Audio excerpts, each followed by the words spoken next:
আবু বকর সিদ্দিক রাদিয়াল্লাহু তাআলা আনহু নবীর ইন্তেকালের 2 বছর পর্যন্ত, নবীর ইন্তেকালের পর 2 বছর জীবিত ছিলেন।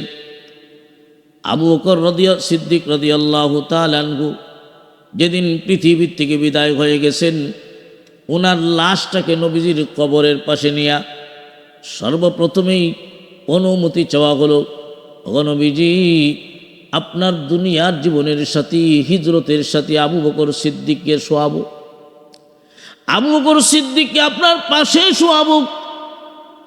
আপনি যদি অনুমতি দিন তাহলে আপনার পাশে শোয়া দিব, অনুমতি যদি না দেন দূরে কোথাও শোয়া দিব।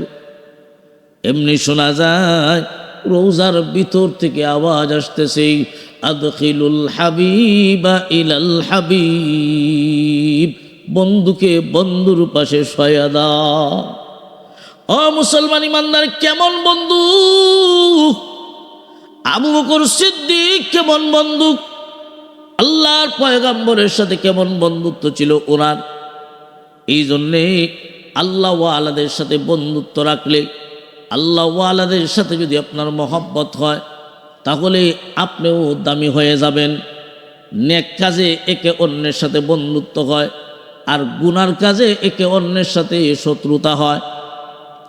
এজন্য দেখবেন 5 ওয়াক্ত নামাজ যারা জামাতের সাথে আদায় করে মুসল্লি, 5 ওয়াক্তের মুসল্লি, মসজিদে যারা যায়, একে অন্যের সাথে বন্ধুত্ব সৃষ্টি হয়ে যায়। আমরা ছোট সময় দেখেছি, একজন মুসল্লি যদি 1 ওয়াক্ত নামাজে না আসছে, অন্যান্য মুসল্লিরা একজন আরেকজনকে জিজ্ঞায়, অমুক ভাইয়ের কী খবর, উনি দেইল না। এইভাবে একজন আরেকজনকে জিজ্ঞাসা করে, যেই লোকটা মসজিদে আসে নাই ওই লোকটার খোঁজ খবর নেয়। নামাজ শেষ হওয়ার পরে দল বাঁধিয়া 4-5 জন মানুষ, মুরব্বী মানুষ, ওই যিনি অনুপস্থিত, যিনি আসে নাই ওনার বাড়িতে যায়, অসুস্থ দেখার জন্যে যায়। ওই যে মহব্বত সৃষ্টি হলো, এটা হলো নেক কাজ। নেক কাজে একে অন্যের সাথে বন্ধুত্ব হয়, আর গুনার কাজে শত্রুতা হয়।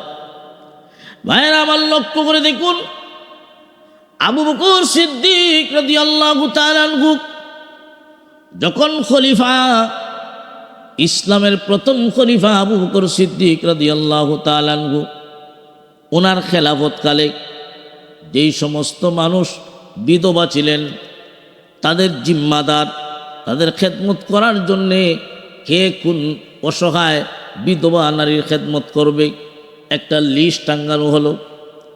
তাদের পাশে তাদের নাম, যিনি খেদমত করবেন, কে কার খেদমত করবেন। ওই বিধবা মহিলা, অসহায় মহিলার পাশে ওনার নামটা লেখা ছিল, কিন্তু একজন মহিলা, তার নামের সাইটে কোনো নাম নাই। তার খেদমত কে করবে? ওনার নামের পাশে তো কোনো নাম নাই। আবু বকর সিদ্দিক রাদিয়াল্লাহু তাআলা আনহু তখন খলিফা। ওই সময় উমর রাদিয়াল্লাহু তাআলা আনহু, উনি দেখতেছেন ওই মহিলা যার সাইটে ওনার খেদমত কে করবে ওনার নাম তো লেখা নাই। মনে মনে ভাবলেন, ওই বিধবা মহিলার খেদমত আমি করব, তার ঘরের কামকাজ আমি করে দিব, তার খেদমত করে আমি নিজেকে ধন্য করব। উমর রাদিয়াল্লাহু তাআলা আনহু সিদ্ধান্ত নিলেন, ওই বিধবা অসহায় মহিলার খেদমত আমি করব। গভীর রজনীতে উমর রাদিয়াল্লাহু তাআলা আনহু ওই মহিলার বাড়িতে গিয়ে দরজায় কটকট করে আওয়াজ দিছেন, মা, ঘরে কেউ আসেন গো? কে আপনি? আমি আপনার খেদমত করার জন্য আসছি। আপনার কি প্রয়োজন? পানির প্রয়োজন হলে বলেন, আমি আপনার পানির মস্কটা ভরে দিব। এমনি ঘরের ভিতর থেকে মহিলা ডাক দিয়া কয়, না, আমার খেদমত তো হয়ে গেছে, আমার পানির মস্ক ভরে দিয়া গেছেন। প্রতিদিন যিনি আমার খেদমত করেন তিনি তো দিয়া চলে গেছেন। উমর রাদিয়াল্লাহু তাআলা আনহু মনে মনে ভাবতেছেন, কে উনি? ওনার খেদমত কে করবে? নাম তো লেখা নাই। হে দুনিয়ার ঈমানওয়ালারা, লা তাত্তাখিদুল ইয়াহুদা ওয়ান নাসারা আউলিয়া। হে দুনিয়ার ঈমানওয়ালারা, তোমরা ইহুদি খ্রিস্টানদেরকে বন্ধু বানাইও না। কারণ তারা একে অপরের বন্ধু, তারা ইহুদি খ্রিস্টান একে অপরের বন্ধু। বাউদুহুম আউলিয়াউ বাউদ, তারা একে অপরের বন্ধু। ইহুদি খ্রিস্টান কখনোই মুসলমানের বন্ধু হতে পারে না। ইহুদি খ্রিস্টান ইসলামের চিরন্তন দুশমন, আগেও যেমন ছিল এখনো আছে। ইহুদি খ্রিস্টান মুসলমানের শত্রু, মুসলমানের বন্ধু হতে পারে না। আরেকটা কথা ভালো করে মনে রাখবেন, ইহুদি খ্রিস্টান তোমাদের সাথে বন্ধুত্বপূর্ণ আচরণ করবে তখনই যখন তোমরা মুসলমান তাদের কালচার গ্রহণ করবে। মুসলমান যখন ইহুদি খ্রিস্টানের কালচার গ্রহণ করে তখন ইহুদি খ্রিস্টান মুসলমানদেরকে বন্ধু বানায় আনে। আল্লাহ পাক রব্বুল আলামিন কোরআনের এক আয়াতে ঘোষণা করেন, ওয়ালান তারদা আনকাল ইয়াহুদু ওয়ালান নাসারা হাত্তা তাত্তাবিআ মিল্লাতাহুম। আল্লাহ পাক রব্বুল আলামিন বলেন, ইহুদি খ্রিস্টান কখনোই তোমাদের প্রতি সন্তুষ্ট হবে না। ওয়ালান তারদা আনকাল ইয়াহুদু ওয়ালান নাসারা হাত্তা তাত্তাবিআ মিল্লাতাহুম। মহান আল্লাহ বলেন, তারা কখনোই তোমাদের প্রতি সন্তুষ্ট হবে না, খুশি হবে না, যতক্ষণ পর্যন্ত না তোমরা তাদের কালচার গ্রহণ করবে। এজন্যে ইহুদি খ্রিস্টান তোমাদের প্রতি সন্তুষ্ট হবে তখন যখন তোমরা মুসলমান হইয়া তোমাদের আদর্শ, তোমাদের কালচার বাদ দিয়া তোমরা যখন ইহুদি খ্রিস্টানের কালচার গ্রহণ করবা, তখন ইহুদি খ্রিস্টান তোমাদেরকে বন্ধু বানাবে। এজন্য দেখবেন আজকে আমরা মুসলমান এমন জাতি, আমাদের কালচার দুনিয়ার সবচেয়ে উত্তম কালচার, আমাদের আদর্শ দুনিয়ার সবচেয়ে উত্তম আদর্শ। আজকে মুসলমান নিজেদের আদর্শ বাদ দিয়া, আজকে মুসলমান ব্যক্তিগত জীবনে, পারিবারিক জীবনে, সামাজিক জীবনে আজকে মুসলমান নিজের আদর্শ বাদ দিয়া ইহুদি খ্রিস্টানের আদর্শ গ্রহণ করে এবং এটাকে গর্বের কারণ মনে করে।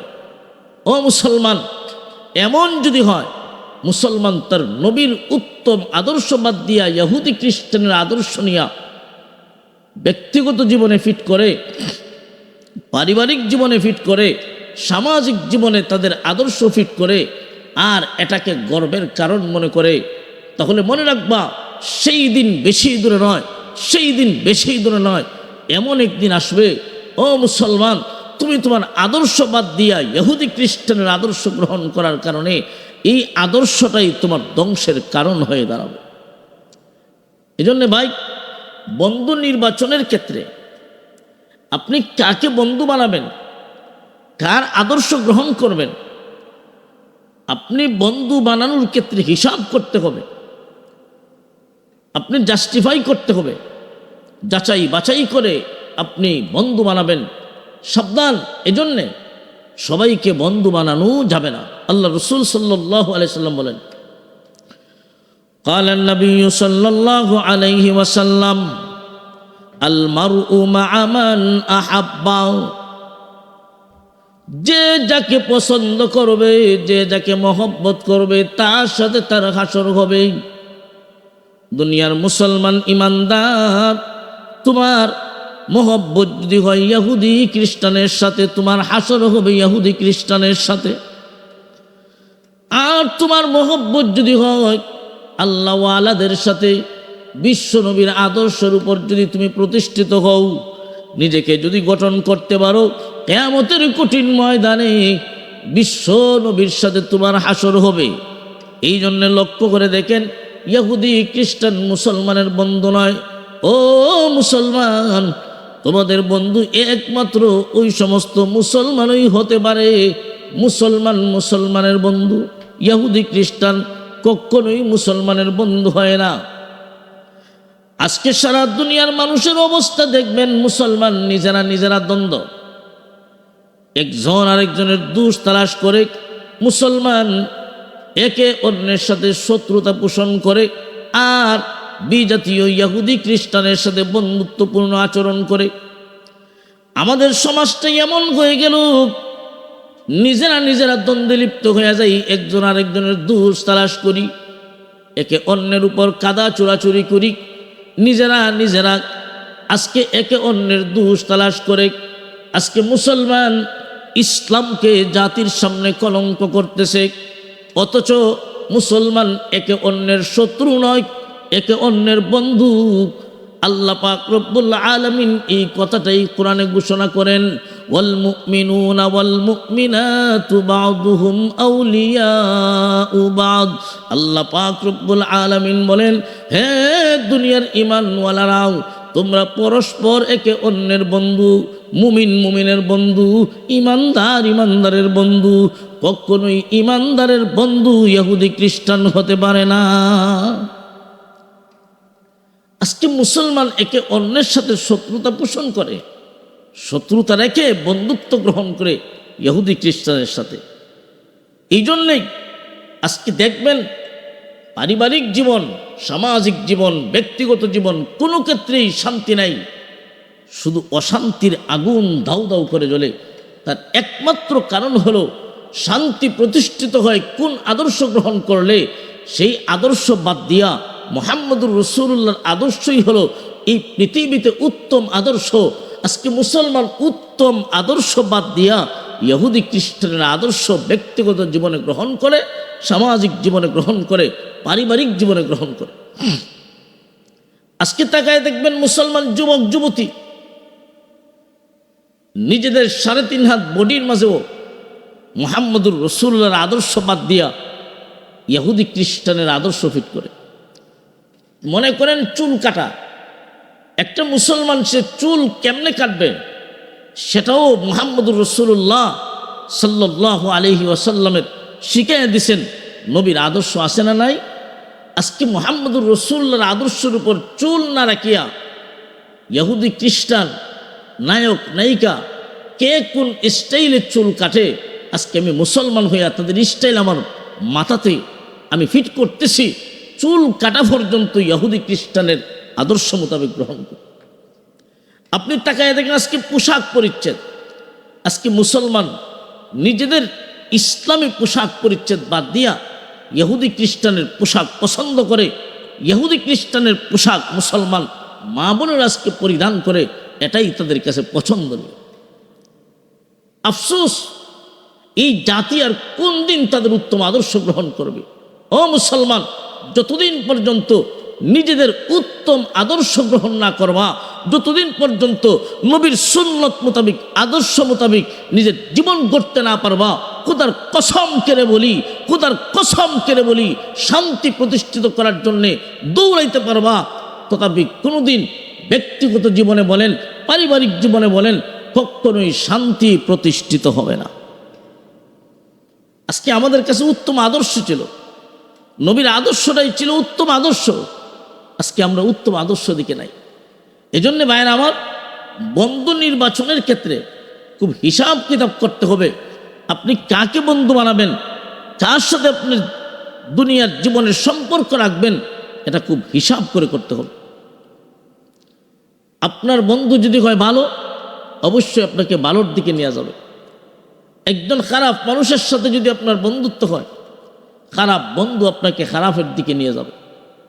এজন্য কবি বলেন, সহবতে সালেহ তোরা সালেহ কুনত, সহবতে সালেহ তোরা সালেহ কুনত, সহবতে তালেহ তোরা তালেহ কুনত। এর বাংলা অর্থ হলো, সৎ সঙ্গে স্বর্গবাস আর অসৎ সঙ্গে সর্বনাশ। আপনার বন্ধু যদি সৎ হয়, আপনাকে ভালোর দিকে, জান্নাতের দিকে নিয়ে যাবে। আর যদি বন্ধু নির্বাচনের ক্ষেত্রে ভুল করেন, খারাপ বন্ধুর সাথে উঠা বসা করলে একদিন না একদিন আপনাকে খারাপ বানিয়ে ফেলবে। আল্লাহ ওয়ালাদের সাথে যদি আপনার বন্ধুত্ব হয়, তাহলে হাসর হবে আল্লাহ ওয়ালাদের সাথে। নবীজি বলেন, আল মারউ মা'a মান আহাব্বা, যে যাকে ভালোবাসবে তার সাথে তার হাসর হবে। ও মুসলমান ইমানদার, তোমার তো মোহব্বত থাকার কথা আল্লাহ ওয়ালাদের সাথে। নবীর মহব্বত, নবীর আশিকদের সাথে তোমার মহব্বত থাকার কথা, মুহাম্মদুর রাসূলুল্লাহর আদর্শ তুমি গ্রহণ করার কথা। কিন্তু আল্লাহ ওয়ালাদের সাথে মহব্বত থাকবে দূরের কথা। অনেক মুসলমান এই দুনিয়ায় এমন আছে, আল্লাহ ওয়ালা দেখতেই পারে না, আলেম দেখতে পারে না, মাদ্রাসার ছাত্র উস্তাদ দেখতে পারে না, এমন মুসলমান এই সমাজে আছে না নাই? মুসলমানের ঘরে জন্ম হয়ে মুসলমান পরিচয় এই সমাজে বসবাস করে, কিন্তু আলেম দেখতে পারে না। খুব ভালো করে মনে রাখবেন, খুব ভালো করে মনে রাখবেন, আলেম দেখতে পারে না। আলেম দেখলেই, আল্লাহওয়ালা দেখলেই ভিতরে চুলকানি শুরু হয়ে যায়। এমন মন মানসিকতা যদি কোনো মানুষের হয়, আলেম দেখতে পারে না, এমন মন মানসিকতা যাদের হয়ে যাবে, খুব ভালো করে মনে রাখবেন, এই দুনিয়ায় আলেমকে যদি কেউ মোহাব্বত না করে রে বান্দাবান্দি, ওই পরিবারে, ওই সমাজে যেই পরিবারের মানুষ আলেম দেখতে পারে না, আলেম বিদ্বেষী হবে, ওই পরিবারের মানুষ কোনো দিন দিনদার হতে পারবে না। আর যদি দেখা যায় আলেমকে মোহাব্বত করে, আলেমকে বড় ভালোবাসে, ওই মানুষটা যেমনই হোক আল্লাহ ওয়ালাকে দেখতে পারে, আলেমকে পছন্দ করে, মোহাব্বত করে, মহান আল্লাহ ওই পরিবারে তার সন্তান অথবা তার ছেলের দিক দিয়া নাতি অথবা মেয়ের দিক দিয়া নাতি, ওই বংশে মহান আল্লাহ আলেম পয়দা করে দিবেন, দিনদার পয়দা করে দিবেন। আর আলেম বিদ্বেষী যদি হয়, খোদার কসম করে বলি, ওই পরিবারে, ওই বংশে কোনোদিন দিনদার পয়দা হবে না। এই জন্যে আমাদের মহাব্বত, আমাদের ভালোবাসা, আমাদের বন্ধুত্ব হবে আল্লাহ ওয়ালাদের সাথে। আল্লাহ ওয়ালাদের সাথে যদি বন্ধুত্ব হয়, নবীজি বলেন হাসর হবে আল্লাহ ওয়ালাদের সাথে। আল্লাহু আকবার। আবু বকর সিদ্দিক রাদিয়াল্লাহু তাআলা আনহু, নবীজির সাথে বন্ধুত্ব ছিল ইসলামের ইতিহাস সাক্ষী। কেমন বন্ধুত্ব ছিল! আবু বকর সিদ্দিক রাদিয়াল্লাহু তাআলা আনহু, আমাদের নবীর সাথে ওনার বন্ধুত্ব ছিল নবীর নবুয়তের আগ থেকে। দুনিয়ার জীবনেও আবু বকর সিদ্দিক মুহাম্মদুর রাসূলুল্লাহর যেমন বন্ধু, হিজরতের সাথী, এমনকি রওজা শরীফের সাথী, এমনকি আবু বকর সিদ্দিক রাদিয়াল্লাহু তাআলা আনহু জান্নাতে যাওয়ার সময়ও বিশ্বনবীর সাথী হয়ে থাকবেন। সুবহানাল্লাহ। এই উম্মতের মাঝে সর্বপ্রথম যিনি জান্নাতে প্রবেশ করবেন, তিনি হলেন আবু বকর সিদ্দিক রাদিয়াল্লাহু আনহু। নবীজির সাথে কেমন বন্ধুত্ব ছিল! আল্লাহু আকবার। আবু বকর সিদ্দিক রাদিয়াল্লাহু তাআলা আনহু ইন্তেকালের আগ মুহূর্তে উনি ওসিয়ত করে গেলেন যে আমি যখন পৃথিবীর থেকে বিদায় হয়ে যাব, আমার লাশটাকে নিয়ে নবীজির রওজার পাশে আমাকে শোয়া দিবা। আমাকে নবীজির পাশে শোয়ানোর আগে রওজা শরীফ থেকে অনুমতি নিবা যে আপনার আবু বকর সিদ্দিককে এখানে দাফন করব। যদি অনুমতি দিন আপনার পাশে শোয়া দিব, অনুমতি যদি না দেন দূরে অন্য কোথাও শোয়া দিব। ইতিহাসের কিতাবে লিখি,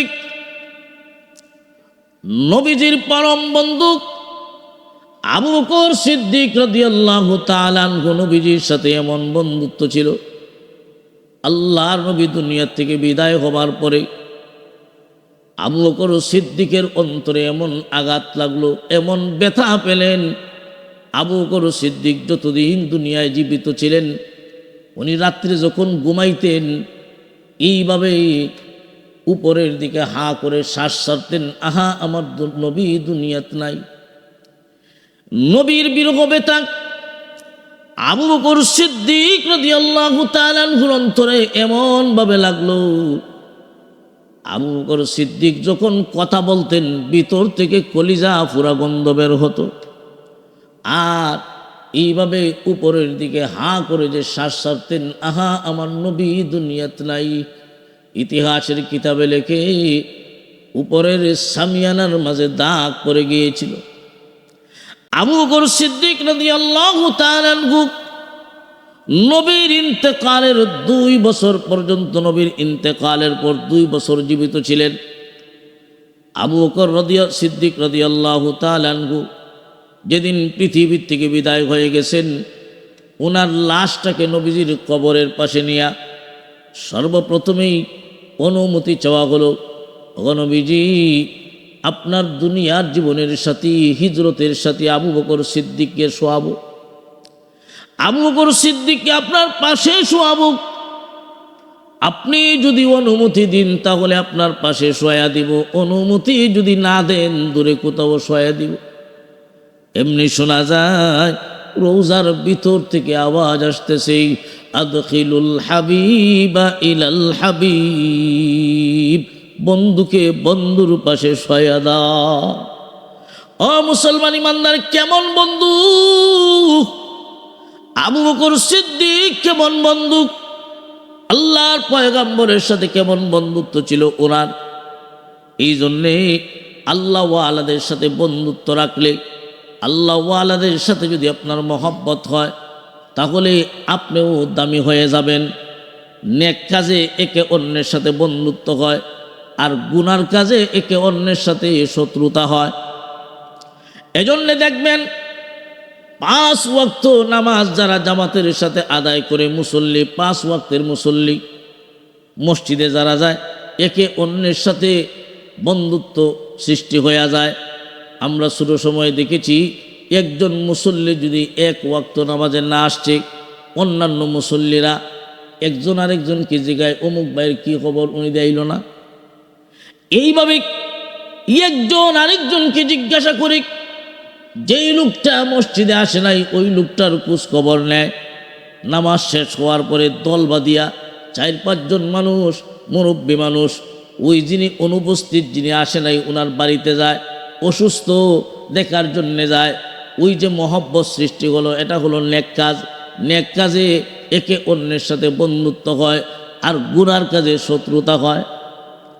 ভাইয়েরা আমার, লক্ষ্য করে দেখুন, আবু বকর সিদ্দিক রাদিয়াল্লাহু তাআলা আনহু যখন খলিফা, ইসলামের প্রথম খলিফা আবু বকর সিদ্দিক রাদিয়াল্লাহু তাআলা আনহু, ওনার খেলাফতকালে যেই সমস্ত মানুষ বিধবা ছিলেন তাদের জিম্মাদার, তাদের খেদমত করার জন্যে কে কোন অসহায় বিধবা নারীর খেদমত করবে একটা লিস্ট টাঙ্গানো হলো।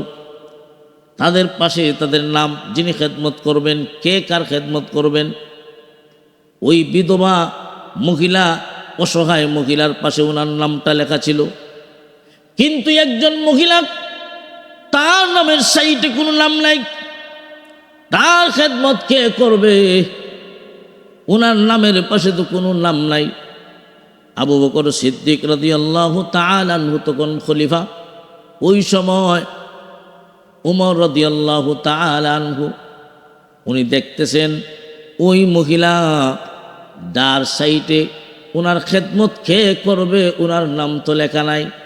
মনে মনে ভাবলেন, ওই বিধবা মহিলার খেদমত আমি করব, তার ঘরের কামকাজ আমি করে দিব, তার খেদমত করে আমি নিজেকে ধন্য করব।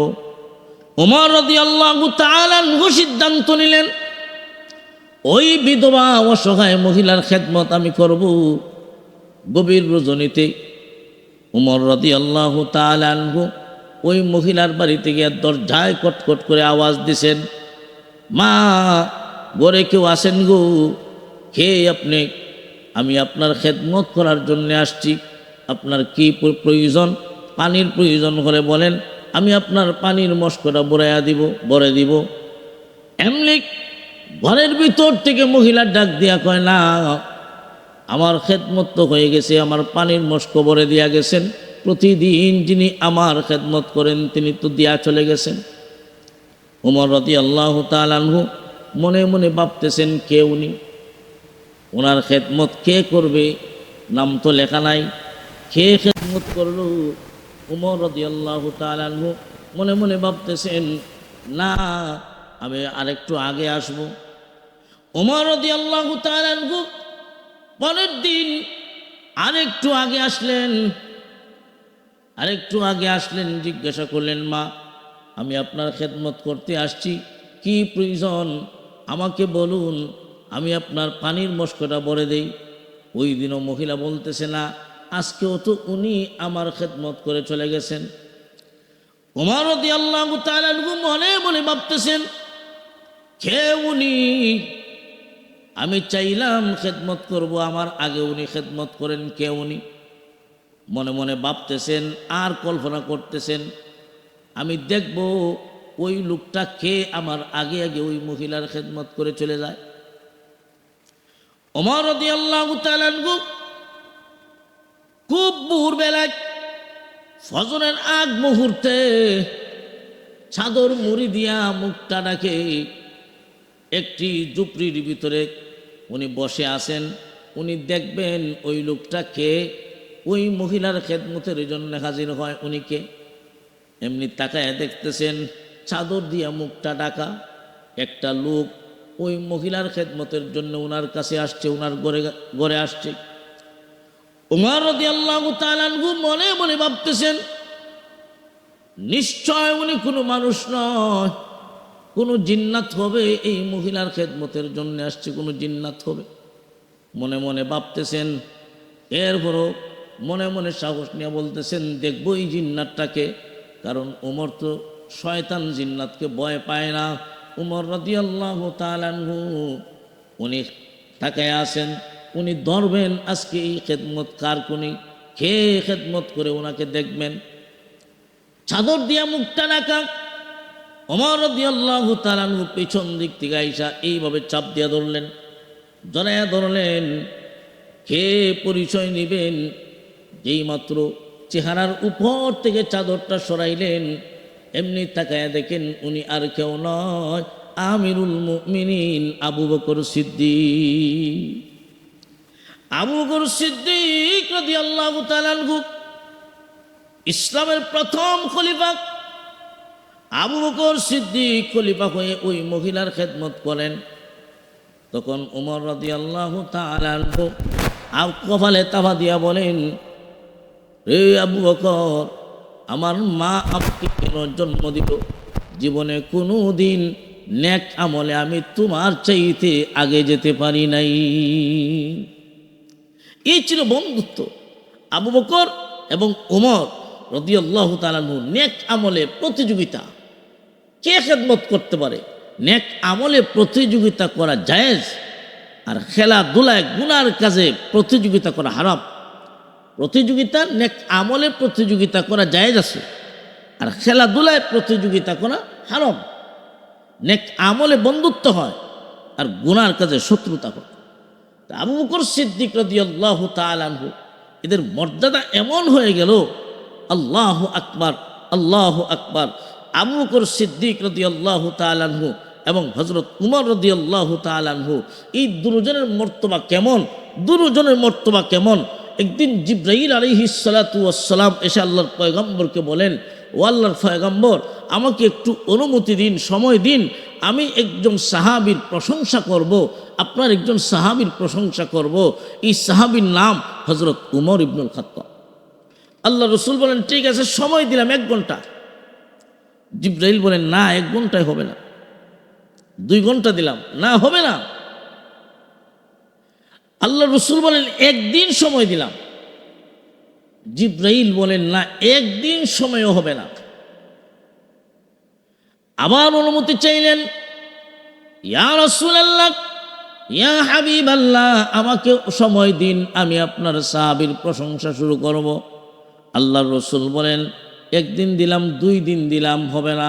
1 সপ্তাহ দিলাম, হবে না। 1 মাস দিলাম, হবে না। 1 বছর দিলাম, হবে না, হবে না।